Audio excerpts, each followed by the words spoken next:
নমস্কার, লক্ষ্মীপুর টাইমসের পক্ষ থেকে আপনাদেরকে জানাই স্বাগতম। খবর পড়ছি প্রণীতা দাস।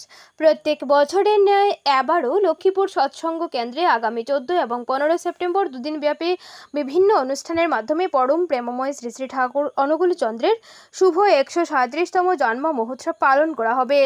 উক্ত দুদিনের কার্যসূচির মধ্যে রয়েছে 14 সেপ্টেম্বর সকাল 10:30 মঙ্গল ঘট প্রতিষ্ঠা, 11:30 শুভ উদ্বোধন, বিকাল 3:30 মাতৃ সম্মেলন, সন্ধ্যা 5:22 সমাবেত বিনতি প্রার্থনা, নাম জপ ও ধর্মগ্রন্থাদি পাঠ। তারপর থাকবে সাংস্কৃতিক অনুষ্ঠান। তাছাড়া 15 সেপ্টেম্বরের কার্যসূচির মধ্যে রয়েছে ব্রাহ্ম মুহূর্তে নহবত, প্রত্যুষে উষা কীর্তন সহ নগর পরিক্রমা। সকাল 5:04 সমাবেত বিনতি প্রার্থনা, নাম জপ ও ধর্মগ্রন্থাদি পাঠ।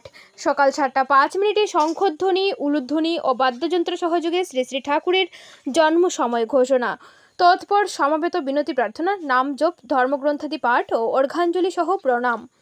সকাল 9টায় শ্রী শ্রী ঠাকুর, শ্রী শ্রী বড়মার ও শ্রী শ্রী বড়দার প্রতিকৃতি সহ বর্ণাঢ্য শোভাযাত্রা সহ নগর পরিক্রমা। সকাল 10টায় শ্রী শ্রী ঠাকুর, শ্রী শ্রী বড়মা, শ্রী শ্রী বড়দার পূজা ও ভোগরাগ নিবেদন। দুপুর 12টায় বিভিন্ন ভক্তগণের পরিবেশনায় একক সঙ্গীত ও কীর্তন পরিবেশন তৎসহ মহাপ্রসাদ বিতরণ। বিকাল 3:30 ধর্মসভা। সন্ধ্যা 5:22 সমাবেত বিনতি প্রার্থনা, নাম জপ ও ধর্মগ্রন্থাদি পাঠ। তৎপর আলোকসজ্জা ও আতশবাজি প্রদর্শনী। সন্ধ্যা 6টা থেকে শুরু হবে সাংস্কৃতিক অনুষ্ঠান।